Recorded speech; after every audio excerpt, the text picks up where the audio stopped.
মালিককে কে কেউ দেখেনি, তোমাদের রব আল্লাহকে কেউ দেখেনি। যখন মালিককে দেখোনি তাহলে মালিকের ভাষ্যকর কেন করো?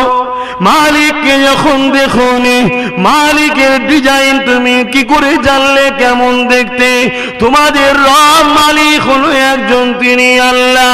যে দাওয়াতটা মুসা দিয়েছিল, যে দাওয়াতটা ইব্রাহিম দিয়েছিল, যে দাওয়াতটা জাকারিয়া দিয়েছিল, যে দাওয়াতটা ইসহাক দিয়েছিল, ইসমাইল দিয়েছিল, যুগে যুগে সমস্ত নবীরা দিয়েছিল, তিনি এক অদ্বিতীয়, তার কোনো শরীক নাই।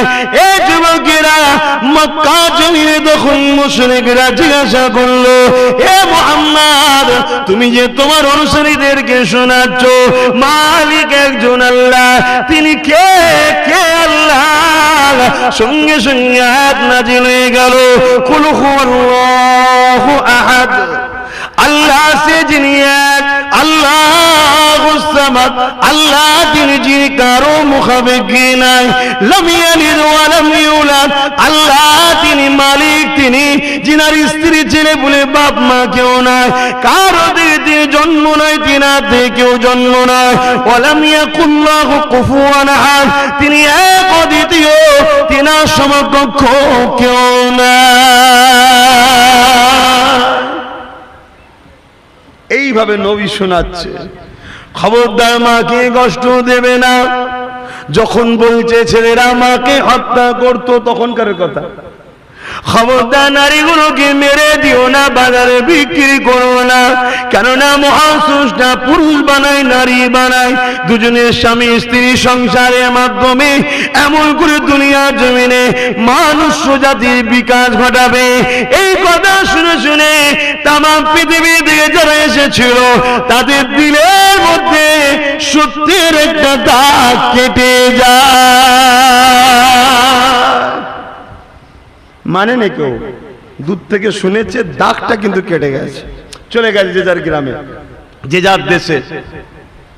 এই শুনেছিস, এই শুনেছিস, এই একটা মোহাম্মদ বলে একজন মক্কা এসেছে, আমাদের বিশ্বের যখন সর্দার আবু জেহেল তার আবার ভাইপো, সে কি সুন্দর কথা বলে, মাকে ভালোবাসার কথা বলে, এতিমকে ভালোবাসার কথা বলে, বড়দের সম্মানের কথা বলে, স্ত্রীর অধিকারের কথা বলে, নারীর অধিকারের কথা বলে, মাতৃভূমি ভালোবাসার অধিকারের কথা বলে, এক আল্লাহর দাসত্বের কথা বলে।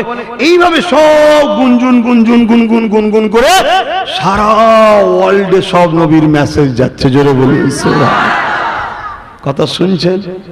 শুনছেন তো নাকি? আল্লাহ কি চান আল্লাহ ভালো জানে, ঠিক না বেটি? কিন্তু আমরা তিনার গোলাম, আমাদেরকে প্রমাণ দেওয়া দরকার আছে না নাই? প্রমাণটা কিভাবে? প্রমাণটা কিভাবে? আমার রসুল যেভাবে পছন্দ করে সেভাবে, তাই তো নাকি? অন্যভাবে নয়। আমার নবী কিভাবে পছন্দ করেন শোনেন। আবু জেহেল একদিন আমার নবী পাকের সঙ্গে বিয়াদবি করলো। আল্লাহ নবীকে একটা খাওয়া দিয়েছিল, বাবা মা বাপারা মা হারা নবী আমার হুজরা মুবারকে বসে কাঁদতেছিলেন। এ যুবকেরা, আল্লাহ নবী আর একজন চাচা হযরত হামজা রাদিয়াল্লাহু তাআলা কোনকুরি এলাকার মানুষের কাছে খবর পেলে যে তোমার ভাতিজা বাবার মা ঘরে তিন নবীকে আবু জেহেল মেরেছে। খালি আর একটা কথা বলি, আবু জেহেল কিন্তু আমার নবীর নিজের চাচা নয়, পাড়া সম্পর্কে চাচা। পাড়া চাচা বোঝেন তো? পাড়া চাচা বয়স্ক হলে বলে না চাচা ভালো আছেন, এই চাচা হয়ে গেছে, পাড়া সম্পর্কে চাচা। এ যুবকেরা, হযরত হামজা যখন এই কথা শুনলেন তিনি আমল করে গিয়ে অনেক বড় কথা আবু জেহেলের মাথায় আঘাত দিয়ে রক্তাক্ত করে দিল। তখন হযরত হামজা নবীকে কলমা পড়ে লাইনে। অনেকে বলতে পারে দেখো নবী চাচা মারপিট করে, না বন্ধু, তখনও নবী চাচা দিনে মুহাম্মাদিতে আসেনি, তখনও এক আল্লাহ দিয়ে ফিরে আসেনি। এ যুবকেরা, তরুণীরা, বাপেরা, এ নবী পাকের প্রেমিকেরা ভাতিজার জন্য লড়াই করে ফেললো। আবু জেহেলের মাথাটা ফাটিয়ে দিল। এসে আমার নবীকে বলতে লেগেছে, ভাতিজারে বাপারা তুমি মা খারাপ, তুমি মন খারাপ করে কেঁদো না ভাতিজা, আমি তোমার প্রতিশোধটা নিয়ে এসেছি। আল্লাহ নবী মাথা এক করে কাঁদতেছিলে, সঙ্গে সঙ্গে শুনে মাথা তুললেন। চাচা কি বলছে? প্রতিশোধ নিয়েছি তার মানে? এ ভাই শুনলাম মুহাম্মদ নাকি তোমাকে মেরেছে, আবু জেহেল তোমাকে নাকি মেরেছে, আমি গিয়ে তার মাথা ফাটিয়ে এসেছি। আল্লাহ নবী চোখ ভরা পানি নিয়ে বলেছিল, চাচা আমি মুহাম্মদ প্রতিশোধ নিতে আসিনি, আল্লাহ আমাকে ওমার সাল্লাকা ইল্লা রাহমাতাল লিল আলামিন বানিয়েছে। কেন আপনি প্রতিশোধ নিলেন? ওই সময় চাচা বলে, ভাতিজা রে তুমি যাতে খুশি হও, আমার নবী বলেছিলেন আমি খুশি একটা কারণে, আপনার সরসটাকে আপনি মেনে নেন, এতেই আমি খুশি। আবু যেমন করে হামজা জিজ্ঞাসা করে কি বলতে হবে বলো, তুমি বলে নাও আশহাদু আল্লা ইলাহা ইল্লাল্লাহ ওয়া আশহাদু আন্না মুহাম্মাদান আবদুহু ওয়া রাসূলুহু। এ যুবকেরা, আমার নবী পাকের কথা শুনে হযরত হামজা নবীর হাতে হাতে মানে কলেমা পড়ে না। নিবার পরে বলছে চাচা ভাইপোকে, রসুলকে, ভাতিজা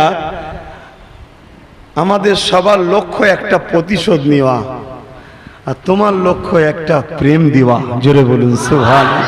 সত্যি তুমি খুবই বড় মানুষ, মহামানুষ। শুনছেন বাপ? তাহলে বিরোধী করে কারা? বলুন বলুন। মা বাপের বিরুদ্ধে যারা, তারা নবীরও বিরুদ্ধে, কারণ নবী মা বাপের পক্ষে। এতিমদের বিরুদ্ধে যারা, তারা রসুলের বিরুদ্ধে, কারণ নবী এতিমদের পক্ষে। দেশের বিরুদ্ধে যারা, তারা নবীর বিরুদ্ধে, কারণ নবী মাতৃভূমির প্রেমের পক্ষে। জোরে বলুন সুবহানাল্লাহ। সভ্যতার বিরুদ্ধে যারা, তারা রসুলের বিরুদ্ধে, কারণ নবী সভ্যতা প্রতিষ্ঠিত করেছে। দাসত্ব প্রথাকে যারা পছন্দ করে, তারাই নবীর বিরুদ্ধে, কেন মুহাম্মদ রসুল দাসত্বের শিকলকে ভেঙে দিয়ে মানুষকে মুক্ত করেছে। জোরে বলুন সুবহানাল্লাহ। এই যুবকরা, তোমার নেতার কথা শুনতে অসুবিধা হচ্ছে? আওয়াজ দিয়ে বলো, অসুবিধা হচ্ছে? যদি অসুবিধে হয় বাপ আস্তে আস্তে যেতে পারো, কেন 2 নম্বর নিয়ে বাপ বেশি ভিড় করে লাভ নেই, সলিড থাক। কারণ ইসলামে সংখ্যা লাগে না, ইসলামে ঈমান লাগে। ঈমান ইসলামে সংখ্যা লাগে না, ইসলামে আল্লাহর দাস দাসী নবী মুহাম্মদ রাসূলের প্রেমিক লাগে। জোরে বলুন সুবহানাল্লাহ। সেই পৃথিবীর বুকে ইসলাম কিভাবে প্রচার হয়েছে শোনেন।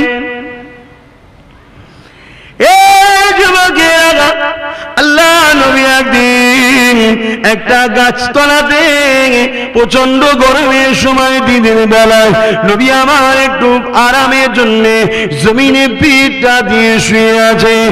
একদিকে কাঁধে শুয়ে আছে, অপর দিক থেকে একটা সন্ত্রাস এসেছে, ওই ব্যবসায়ী এসেছে যারা মানুষের প্রভু হতে যায়, যারা মানুষকে নিজেদের রাখাল বানাতে যায়, যারা মানুষের ঘরের মেয়েগুলোকে নিজের রাখাল বানাতে যায়, যারা মানুষকে শোষণ করতে চায়, যারা মানুষকে ক্ষতি করতে চায়, এই শ্রেণীর একদম সন্ত্রাস একজন এসেছে, যে কিনা আমার নবীকে হত্যা করার জন্য অনেক ষড়যন্ত্র করতেছিল।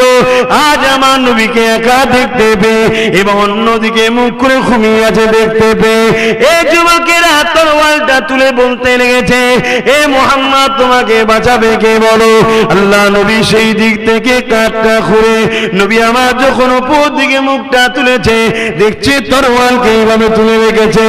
আল্লাহ নবী মৃদু হেসে বলেছিল, আমাকে যিনি বানিয়েছেন তিনি বাঁচাবেন। আল্লাহু আকবার।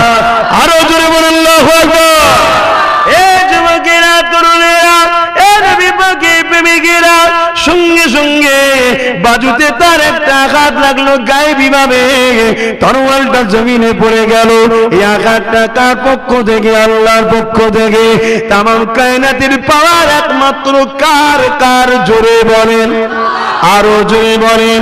এতগুলো জবান, এই জবানে কথা দিয়েছে কে? তরোয়াল পড়ে গেল, নবী তুললেন, তুলে বলছে, এবার বলো তোমাকে কে বাঁচাবে? সে কি বলছে ভাই? আমার রসুলের কাছে বলছে মুহাম্মদ তুমি আমার জান বক্স দাও, ফিরিয়ে দাও, মেরে দিও না।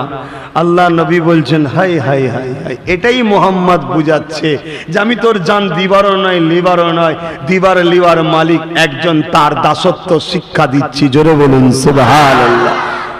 মানুষটার মধ্যে একটা চেতনা ফিরল, সত্যি তো মোহাম্মদ তো চাইতা তো প্রশ্ন না করে তরোয়াল তুলি আমায় মেরে দিওয়া না। আমার নবী প্রতিশোধের বিশ্বাসী নয়, আমার নবী প্রতিশোধের বিশ্বাসী নয়, আমার নবী প্রেম বিস্তার করার বিশ্বাসী। জোরে বলুন সুবহানাল্লাহ। আমার নবীর অনুসরণ করা একটা ব্যক্তির নাম বলবো, একটা জীবনী বলবো, শুনবেন? আজ তো আল্লাহ কারে আমরা নামাজি অনেক, দাড়িওয়ালা অনেক, টুপিওয়ালা অনেক, হাজি অনেক, না অনেক কিছু আছে। আমাদের ঘরে লোক দেখে ইসলামকে ভুল বুঝছে। আর একটা ব্যক্তির নাম বলছি, তাকে দেখে তিনি চলে যাবার পর দুনিয়া থেকে চলে গেছে, লাশ যাচ্ছে, লাশ পর্যন্ত জানাজা যাচ্ছে। 90 লক্ষ অমুসলমান কলমা পড়ে মুসলমান হয়ে গিয়েছিল। জোরে বলুন সুবহানাল্লাহ। নাম তার নোমান বিন সাবেত আবু হানিফা। জোরে বলুন সুবহানাল্লাহ। নিয়ে যাচ্ছে, এক বুড়ি মা দাঁড় করিয়েছে। এই কার লাশ এটা? না ইমাম, জগৎ বিখ্যাত ইমামে জানো না? এই আসি নোমানের লাশ এটা, অমুসলিম মহিলা, শুনছেন না? বয়স্ক মা বলছে হ্যাঁ দাঁড় করো। মুসলমান কখনো ওয়াদা খিলাফ করেনি, আর আজকে ওয়াদা খিলাফ যদি করে ওটা মুসলমান, তার মানে এটা হয়েছে না হয়নি? তাহলে আজকে দোষ তো আমাদের রে বাপ, আমাদের ক্যারেক্টার, আমাদের কথা, আমাদের চরিত্র, আমাদের উঠাবসা, আমাদের আখলাকে আজ লোক ভুল বুঝছে ইসলামকে। তারা জানে না যে কটা কেউ ইসলামের কেউ নয়, ইসলামের সঙ্গে আমাদের কোনো সম্পর্কই নেই, এটা তো তারা বোঝে না। কেন শিক্ষা 3 ধরনের হয়, একটা পড়ে, একটা শুনে, একটা দেখে। অন্য ধর্মের মানুষরা তার ধর্মগ্রন্থ পড়ার সময় নেই, তা সে ইসলাম পড়বে কখন? তাহলে সে দেখবে বা শুনবে। তা আমাদের দেখার, আমাদের শোনাতেই হচ্ছে তো, শোনার দেখাতেই তারা তো ভাবছে যে ইসলাম মানে এইরকম হয়, চোর হয়, খুনি হয়, ডাকাতি হয়, মার্ডার কেসের আসামি হয়, আমানত খেয়ানত করে, তার মানে এরাই হলো ইসলাম। এই কথা মত বেজার হচ্ছে নাকি? আল্লাহর রাস্তায় বলে যাচ্ছি, নিজের ক্ষতি তো করছো, আমাদের দ্বারা ইসলামের ক্ষতি হচ্ছে। সুধরে যাও, আল্লাহ ছাড়বে না। আবার বলছে আমার নবীর জন্য কারো প্রয়োজন নাই। তাহলে আব্বাস সিদ্দিকী তুমি বলছো কেন? ওরে খাপা, আমি যে মুহাম্মদ রসুলকে ভালোবাসি এটা প্রমাণ করে জান্নাত লিবার জন্য চিল্লাচ্ছি। জোরে বলুন সুবহানাল্লাহ। আমি গোলাম নবীর, এটা প্রমাণ করার জন্য চিল্লাচ্ছি, কেন নবীর গোলাম জান্নাতে যাবে। জোরে বলুন সুবহানাল্লাহ। কিন্তু চিল্লানোটাকেও নবীর দিনের খেলাফ যেন না হয়ে যায়, ওটাকেও মাথায় রাখতে হবে। অনেক সময় রাগের মাথায় হয়ে যায়, কিন্তু সেটাকে কন্ট্রোল করা, অভ্যেস করা আস্তে আস্তে। কথা বুঝছেন না? বোঝেন না? আহা, হযরত ইমামে আযম আবু হানিফা হুজুরের লাশ মোবারককে দাঁড় করিয়ে দেওয়া হলো। অমুসলিম বুড়ি মা জিজ্ঞেস করছে, এ মুসলমান কখনো ওয়াদা খিলাফ করেনি? একদিন তোদের ইমামকে আমি ধরেছিলাম, ইমাম তোর মুখে দাঁড়িয়ে আর ছাগলের মুখে দাঁড়িয়ে, দুটো কোনটার মধ্যে ভালো, কোনটা লস বল, কোনটা দামি, কোনটা কম? তোদের ইমাম বলেছিল মা পরে বলবো, না বলে চলে যাচ্ছে, মানে মুসলমান কখনো ওয়াদা খিলাফ করেনি। বলতে হবে। লাশের ভেতর থেকে আওয়াজ এসছে, কাফনের ভেতর থেকে। বলুন আল্লাহু আকবার। আরো জোরে বলা যাবে না? এই আল্লাহ পারে না, পারে না। যাও, যদি কেউ অস্বীকার করো তুমি, তাহলে মুসলিম শরীফের মুকাদ্দামা পড়ো, যেটা টাইটেলে পড়ানো হয় দাওরা হাদিসে। বুখারীর পরে যে কিতাবটার দরজা মুসলিম শরীফ, ওর মুকাদ্দামা পড়ো। কত মুহাদ্দিস না ইন্তেকালের পরে কবরে গিয়ে নামাজ পড়ছে, তার ছাত্ররা দেখেছে। জোরে বলুন সুবহানাল্লাহ। কথা বুঝে আসছে না? নাই? হ্যাঁ বাপ আমার, ভাই আমার, কোরআন শরীফ খোলো, দেখো আসহাবে কাফের কথা। কোরআন শরীফে খুলে দেখো, ইতিহাসগুলো পড়ো, দেখো। ভাইরা আমার, ইমামে আজম কাফনের ভেতর থেকে কথা বলছে, মা অবশ্যই দয়াময় আল্লাহ আমার দাড়ির মর্যাদা দিয়েছে। জোরে বলুন সুবহানাল্লাহ। এ বাবা, সেদিন বললি না কেন? মা ঈমান না থাকলে চতুষ্পদ জন্তুর থেকেও নিকৃষ্ট হয়। কোরআন বলছে যে মহান স্রষ্টাকে বিশ্বাস করলি না, তার আর ঈমান কোথায়? তা আমি ওই হালে মরবো কি আমি জানতাম না? তাই আমি আজ মরিছি ঈমান হালে, তাই আমার দাড়িটা শ্রেষ্ঠত্ব প্রমাণ দিচ্ছে। জোরে বলুন সুবহানাল্লাহ। তাহলে এ থেকে কি বুঝলেন? দাড়ি থাকলে শ্রেষ্ঠ নয়, ঈমানদারের গালে থাকলে শ্রেষ্ঠ। টুপি পরলে শ্রেষ্ঠ নয়, ঈমানদারের মাথায় থাকলে শ্রেষ্ঠ। লেবাস পরলে শ্রেষ্ঠ নয়, ঈমানদারের গায়ে থাকলে শ্রেষ্ঠ। নামাজ পড়লে শ্রেষ্ঠ নয়, ঈমানদার পড়লে শ্রেষ্ঠ। বুঝাতে পারছি তো নাকি?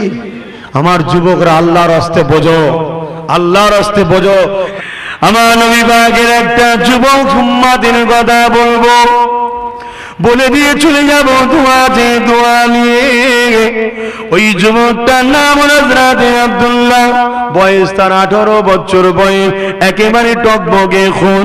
মন দিয়ে শোনো যুবক রে, খুনের গরম থাকবে, হুঁশ হারিয়ে ফেলো না গো, মাথা ঠান্ডা করে চলো। তুমি যদি আজকে রাস্তাটাকে 2 ঘন্টার জন্য অবরোধ করে দাও, রাস্তায় যদি কোনো গাড়ি ফাড়িকে ভাঙচুর করে দাও, রাস্তায় যদি তুমি টায়ারটা জ্বালিয়ে দাও, ওই রাস্তাতে এমন করে পথচারী করছে এমন একটা ভাই, যে ভাই কিন্তু তোমার নবীকে শ্রদ্ধা করে। হতে পারে সে অন্য ধর্মের, কিন্তু মুহাম্মদ রাসূলকে শ্রদ্ধা করে। এমন সময় তোমারই রাস্তা ধারে একটা গাড়ি এসে দাঁড়িয়ে গেল, ওই পাশেতে একটা মা বসে আছে, তার কোলে একটা দুধের বাচ্চা রয়েছে। ওই দুধের বাচ্চাটাকে নিয়ে মাই গরমে বড় পেরেশান হয়ে যাচ্ছে। কিন্তু এই মাটা অন্য ধর্মের হতে পারে ঠিকই কথা, কিন্তু তথাপিও ওই মাটাকে ওই বাচ্চাটা এমন করে বড় ভালোবাসে। ওই বাচ্চাটাকে যখন পেয়ার করে, মহব্বত করে, ওই সময়ে দেখা যায় এই যুবকেরা, তরুণেরা, তারা মনে মনে কিন্তু কষ্ট পাবে, দুঃখ পাবে। আল্লাহ নবী কখনো কাউকে দুঃখ দেওয়ার পক্ষে নয়। তো ভাইয়ের আমার, কি যেন বলছিল হযরত আব্দুল্লাহ হুজুর, এমন করে জন ছেলে ব্যবসার জন্য শহরে গেছে। ব্যবসার জন্য শহরে গিয়ে একটা বাড়ি ভাড়া নিয়েছে। বাড়িটা ভাড়া লিবার পর সেই জায়গায় আছে। কথা বুঝে আসছে? পরের দিন সকালে নামাজ পড়ে কোরআন তেলাওয়াত করেছে। নামাজ পড়ে কোরআন তেলাওয়াত করে ব্যবসার জন্য যখন কাজে যাবে, বন্ধু শোনেন, ঘর থেকে যখন বেরিয়েছে, ঘরের শিকলটা তুলে তালাটা দিয়ে চলে যাবে, অমনি দেখছে তেনার সিঁড়িতে, পোটের ওপরে ময়লা পড়ে আছে। ময়লা, কথা বুঝে আসছে? এই ময়লা পড়ে আছে। উনি দেখে অবাক হয়ে গেলেন, কে ময়লাটা ফেললো? ইদিক উদিক তাকিয়ে কাউকে দেখতে না পেয়ে ঝোড়া নিয়ে ময়লাটাকে ফেলে অন্য জায়গায় ফেলে দিলেন। এরকম কয়েক সপ্তাহ ডেলি হচ্ছে। উনি কিন্তু রোজ বাহির হয়, ময়লাটা পরিষ্কার করে, নির্জন জায়গায় ফেলে দেয়, যেখানে ময়লা ফেলে ঘরে তালা দিয়ে ব্যবসার জন্য চলে যায়, আবার ফিরে আসে। কখনো কাউকে গালিও দেয়নি, কিছুই করেনি। আজকে যদি এটা তোমার আমার সঙ্গে ঘটে, কি হবে? গাল দিয়ে তো গোষ্ঠীর পিন্ডি মেরে ফেলবে একদম, ঠিক না বেঠিক? তাহলে এই সমাজ খারাপ হচ্ছে কেন? আমাদের ঘরে লোক খারাপ বলছে কেন? বুঝতে পারছেন? আমাদের দোষ আছে না নাই? এগুলোকে চেঞ্জ করুন। তো একদিন ওই গায়ের মুসলমানটা ভাবছে যে ওই মোল্লা মুসলমানটা আব্দুল্লাহ, মনে হয় ওই চ্যাংরাটা জন ছেলে রাখবে না, হতে পারে ও মনে আমাকে খুঁজছে, ওই জন্য চুপ করে আছে, আজকে ওর সামনে ফেলবো। ফজরের নামাজ পড়ে হুজুর প্রতিদিনের যেমন বেরোয় কোরআন পড়ে, আর ও মহিলা আগে থেকে নিয়ে দাঁড়িয়ে আছে। যেই ঘর থেকে বেরিয়েছে উনি ফেলে দিয়ে ছুট। ভাই ছুটলো কেন বলবেন তো? ভয় কিসের? অন্যায় করেছে তাই। কি জন্যে? অন্যায় করেছে তাই। কথা বুঝে আসছে? ইসলাম ও মোহাম্মদ রসুলকে ভয় কিসের? অন্যায়কারীদের, ঠিক না বেটি? তাছাড়া কারো ভয় লাগে না। তো হযরত আব্দুল্লাহ হুজুর এই সময় দেখা যায় ওই লোকটার দিকে মুচকে হেসে ঘরে গিয়ে প্রতিদিন যা করে তাই আনতে গেছে। এ মনে করেছে ঘর থেকে লাঠি আনতে গেছে বা কিছু আনতে গেছে মারবে বলে, ও তাড়াতাড়ি নিজের ঘরে ঢুকে গেছে, দরজা দিয়েছে। ঘরের ছিদ্রতে দেখছে আব্দুল্লাহ কি করে, প্রতিদিন যা করে তাই করছে। কি করে? অন্য একটা ময়লা ফেলার জায়গা এনেছে, পরিষ্কার করে যেখানে ফেলে যেখানে সবাই ময়লা ফেলে, লোক যায় না, সেখানে ফেলে দিয়ে ঘরে তালা দিয়ে প্রতিদিনের জন্য যেমন চলে যায় ওভাবে চলে যাচ্ছে। ওই লোকটা তাড়াতাড়ি বেরিয়ে আব্দুল্লাহর হাত ধরেছে, বলছে বাবা ছেলে, এ যুবক, তোকে আমি এতদিন কষ্ট দিই জানার পরও তুই আমায় কিছু বললি না, চলে যাচ্ছিস। হযরত আব্দুল্লাহ কি বলেছিলেন? আমি জিনাকে ভালোবাসি, তিনি তোমাকে যদি আমি কিছু বলি কষ্ট পাবে, আমি জিনাকে ভালোবাসি তিনাকে কষ্ট দেব না। জোরে বলুন সুবহানাল্লাহ। বলছে তার মানে, বলছে আমার ভালোবাসা হলো মুহাম্মদ রাসূল, তিনি আমায় শিখিয়েছে বাবা এমন কথা বলো না যাতে পাড়া প্রতিবেশী কষ্ট পায়। আমি তোমায় যদি কিছু বলি তুমি কষ্ট পেলে আমার ভয় হয় আমার নবী কষ্ট পাবে, নবী আমার উপরে দুঃখ পাবে, তাই আমি তোমায় বলিনি। তখন ওর দিমাগ ঘুরে গেল, হ্যাঁ আমি শুনেছি ইসলাম মানে তো ঝগড়া করে, আর করে, লুট করে, মারপিট করে, যেমন আজকাল শুনছেন না অনেকে ভুল বুঝাতে ইসলাম সম্বন্ধে। হ্যাঁ, এসব দালাল ছাড়া আছে, তা আগেও ছিল এটা। তখন হযরত আব্দুল্লাহ বলছেন না, ইসলাম মানবতার কথা বলে, প্রেমের কথা বলে, ইসলাম শান্তির কথা বলে, সাম্যের কথা বলে, মানব বন্ধনের কথা বলে। ইসলাম বলেছে একজন ক্ষুধার্তকে যদি কেউ খাওয়ায় পুরো মানুষ জাতিকে খাওয়ানোর স্বভাব পাবে। জোরে বলুন সুবহানাল্লাহ। ইসলাম বলেছে একজন কেউ যদি বস্ত্রহীনকে বস্ত্র দেয় পুরো মানুষ জাতিকে কাপড় দেওয়ার স্বভাব পাবে। জোরে বলুন সুবহানাল্লাহ। এ আব্দুল্লাহ, এটা কি মুসলমানদের জন্য না অন্য ধর্মের? হযরত আব্দুল্লাহ বলছেন আমার নবী বলেছে মানুষকেই উপকার করলে সে যে কোনো ধর্মেরই হোক অসহায়কে আশ্রয় দিলে আল্লাহ খুশি হয়। জোরে বলুন সুবহানাল্লাহ। ভাইরা আমার, এইভাবে যুগে যুগে যুগে যুগে মহামানব যারা তাদেরও বিরোধী করেছে একদল তৎকালীন ব্যবসায়ীরা। আজকেও মুহাম্মদ রাসূল আসার পর একদল ব্যবসায়ী নবীর বিরোধী করেছিল। সেই ব্যবসায়ীদের মেন সুলতান ছিল, মেন লিডার ছিল আবু জেহেল। কে? আবু জেহেল। আবু জেহেল একটা বড় ব্যবসায়ী ছিল। আবু জেহেলের ব্যবসা কি? নিজেকে খোদা প্রজেক্ট করা, নিজেকে মানুষের কাছে প্রভু বানানো, নিজেকে লোকেদের কাছে সরদার বানিয়ে রাখা, নিজেকে লোকেদের ঘরে এইভাবে বুঝাতে চেয়েছে আমি আবু জেহেল হলাম তোমাদের খোদা, তোমাদের স্রষ্টা, তোমরা আমার প্রজা, আমি তোমাদেরকে খাওয়াই, আমার দাসত্ব তোমরা করো, আমি হত্যা করলে পাপ নেই, আমি কারো নারীকে ভোগ করলে পাপ নেই, আমি জুলুম করলে পাপ নেই, তোদের সব সম্পদ আমার, আমি যা খুশি করব, কোনো অন্যায় নেই, আমার টিম করলে অন্যায় নেই, আমার লোকবল করলে অন্যায় নেই, কেন আমি হলাম তোদের খোদা, তোরা আমার দাস দাসী। মুহাম্মদ রাসূল এসে যখনই বলেছিল লা ইলাহা ইল্লাল্লাহ, এক আল্লাহ মালিক, তিনার সব প্রজা, তিনারই সব কি বলে দাস দাসী, কোন মানুষ কখনো কারো খোদা বা কারো প্রভু হতে পারে না। জোরে বলুন সুবহানাল্লাহ। আবু জেহেল তখন দেখলো মুহাম্মদ যা বলছে ঠিকই, কিন্তু এই যে গরিব গুলোকে, এই যে অশিক্ষিত যাদের কাছে শিক্ষা নাই, সত্য মিথ্যের ভেদাভেদ করতে পারে না, এই যে নারীগুলোকে ভোগের পাত্রী বানিয়েছি, পরের ধন আমার দৌলত মনে করেছি, মুহাম্মদ তো যা বলছে ঠিকই বলছে, কিন্তু আমার নকল খোদাইত্ব মিটে, বলুন বলুন, মিটে যাবে। তাই আবু জেহেল বিরোধী শুরু করলো। বিরোধীটা করতে গেলে সব থেকে উত্তম বিরোধী কি? তার সম্বন্ধে মিথ্যা প্রচার করো, তাই তো নাকি? তাই আবু জেহেল সর্বপ্রথম বলেছিল আমার একটা ভাইপো আছে, কিন্তু মিথ্যা প্রচারের মাধ্যমে আমার নবীর যদি সব থেকে কেউ বেশি প্রচার করে থাকে দুনিয়াবি জগতের মধ্যে, সেই ব্যক্তিটার নাম হলো আবু জেহেল। আল্লাহর হিকমত দেখুন, আল্লাহর কৌশল দেখুন, আল্লাহর পাওয়ার দেখুন। আবু জেহেল আমার নবীর প্রচার শুরু করলো। কি? ও কাজ বলে একটা মেলা হতো, সেই মেলায় কি হতো? বাজারে গরিবের মেয়েদের কিনা বেচা হতো, বাচ্চা বাচ্চা ছেলেদের ঘরে পাথরের মূর্তি, লাত, উজ্জা, হবল, এইসব বিশাল সব মূর্তি ছিল, তাদের নামে বলি করা হতো, হত্যা করা হতো, কাটা হতো, দিয়ে ওই পাথরের মূর্তিগুলোকে খুশি করা হতো, এই রকম সব নোংরা কাজ হতো।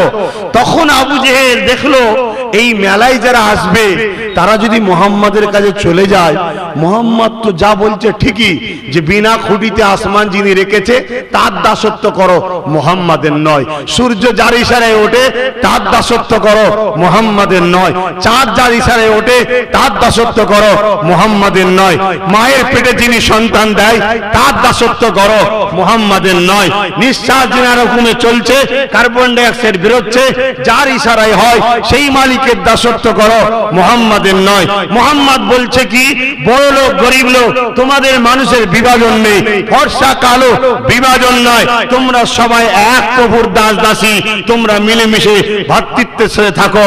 আর আমি তো সবাইকে লুটি, সবাইকে জুলুম করি, সবাইকে মারি, সবাই কাছে লুটি। তো মুহাম্মাদের এই কথা যদি সবাই শুনে যায়, তাহলে আমার সন্ত্রাসী বন্ধ হয়ে যাবে, আমার ব্যবসায় লস হয়ে যাবে। শুনছেন? ও চিন্তা করলে কি করা যায়, কিন্তু শয়তানের বার কদ্দূর ভাই, শয়তানের বার কদ্দূর, নিজের ফাঁদে নিজে পড়ে না। ও বেটা চিন্তা ভাবনা করে কি করলো, মেমোরি হ্যাং হয়ে গেল, মক্কায় আসার প্রত্যেকটা রাস্তায় লোক দাঁড় করে দিল, ওর খায়ের খা।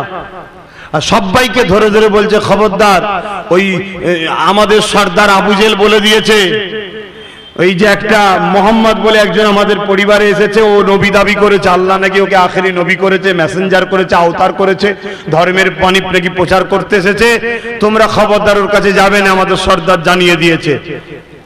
এমন প্রচার করলো, সবাই বলছে একবার যে দেখেই আসি না। জোরে বলুন সুবহানাল্লাহ, আরো জোরে বলে।